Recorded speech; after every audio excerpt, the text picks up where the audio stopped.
महाराष्ट्रातल्या कानाकोपऱ्यातून लाखो वारकरी दरवर्षी एकाच दिशेने चालायला सुरुवात करतात. पण तुम्हाला माहिती आहे का, या वारीत सहभागी होणारी प्रत्येक पालखी एकमेकांपेक्षा पूर्णपणे वेगळी आहे. कोणती पालखी सर्वात जास्त अंतर पार करते, तर कोणत्या पालखीचं रिंगण जगप्रसिद्ध आहे. कोणती पालखी ग्रामीण संस्कृतीचं दर्शन घडवते आणि कोणती पालखी सेवाभाव आणि शिस्तीचं जिवंत उदाहरण मानली जाते. या प्रत्येक पालखीची स्वतःची अशी काही वैशिष्ट्य आणि परंपरा आहेत, ज्या प्रत्येक विठ्ठल भक्ताला माहिती असायलाच हव्यात. चला, आज महाराष्ट्रातील या प्रमुख 8 पालख्यांची वैशिष्ट्ये आणि परंपरा अगदी सोप्या भाषेत जाणून घेऊयात. सर्वप्रथम बोलूयात पुण्याच्या आळंदीवरून निघणाऱ्या संत ज्ञानेश्वर माऊलींच्या पालखीबद्दल. या पालखीमध्ये विठ्ठलाची मूर्ती नसते, तर माऊलींच्या पादुका असतात. हा सोहळा आळंदी, पुणे, सासवड, जेजुरी, लोणंद आणि फलटण मार्गे पंढरपूरकडे मार्गस्थ होतो. या प्रवासाचं सर्वात मोठं वैशिष्ट्य म्हणजे माऊलींचं रिंगण. चांदोबाचा वाडा आणि बाजीराव विहीर येथे लाखो वारकऱ्यांच्या उपस्थितीत होणारं अश्वरिंगण हा या सोहळ्यातील सर्वात रोमांचक क्षण मानला जातो.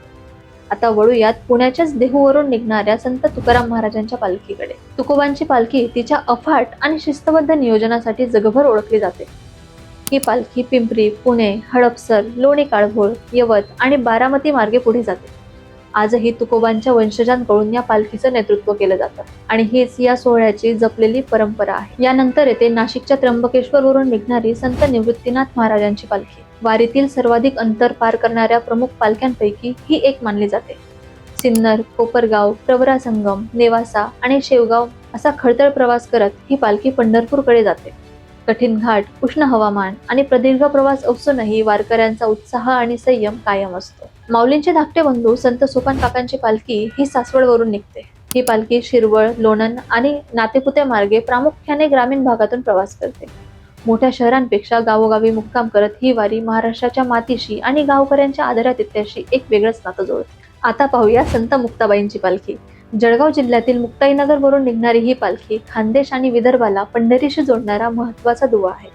मलकापूर, चिखली, जालना, बीड आणि उस्मानाबाद मार्गे ही पालखी पुढे जाते. खानदेशी भजने, चक्री भजने आणि महिला वारकऱ्यांचा मोठा सहभाग हे या पालखीचं खास वैशिष्ट्य आहे. मराठवाड्यातील पैठणवरून निघणारी संत एकनाथ महाराजांची पालखी ही तितकीच महत्वाची आहे. गोदावरीचा तीर सोडून ही पालखी गेवराई, बीड, अंबाजोगाई आणि लातूरच्या काही भागातून पंढरपूरकडे येते. नाथांच्या पालखीत जाणवणारी शांतता तसेच वाटेत गायली जाणारी भारुडे आणि पावल्या संपूर्ण वातावरण भक्तिमय करून टाकतात.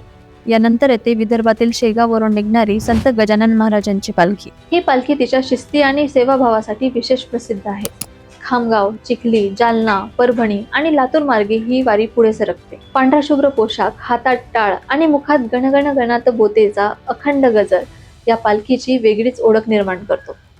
आणि शेवटी पण अत्यंत महत्वाची म्हणजे संत नामदेव महाराजांची पालखी. ही पालखी बाहेरून येत नाही, तर ती थेट पंढरपुरातूनच निघते. आषाढी एकादशीच्या काळात सर्व पालख्या पंढरपुरात दाखल झाल्यानंतर होणाऱ्या नगर प्रदक्षिणेचं नेतृत्व नामदेव महाराजांची पालखी करते. विठुरायाच्या महाद्वारातील नामदेवांच्या समाधीमुळे या पालखीला विशेष आध्यात्मिक महत्त्व प्राप्त झालं आहे. मित्रांनो, वेगवेगळ्या जिल्ह्यांतून, वेगवेगळ्या संस्कृतींमधून आणि वेगवेगळ्या परंपरा जपत निघालेल्या या 8ही पालख्या जेव्हा चंद्रभागेच्या तीरावर एकत्र येतात, तेव्हा फक्त वारकरीच नाही, तर अख्खा महाराष्ट्र एक होतो. मग सांगा, तुम्ही यापैकी कोणत्या पालखी सोहळ्यात सहभागी झाला आहात, किंवा तुमच्या गावावरून यापैकी कोणती पालखी जाते? कमेंट्समध्ये नक्की सांगा. आणि अशाच ऐतिहासिक, सांस्कृतिक आणि महाराष्ट्राच्या परंपरांचा अभिमान वाटावा अशा माहितीसाठी आपल्या पेजला आत्ताच फॉलो करा. कारण विषय कोणताही असो, आपला मुद्दा भारी आहे.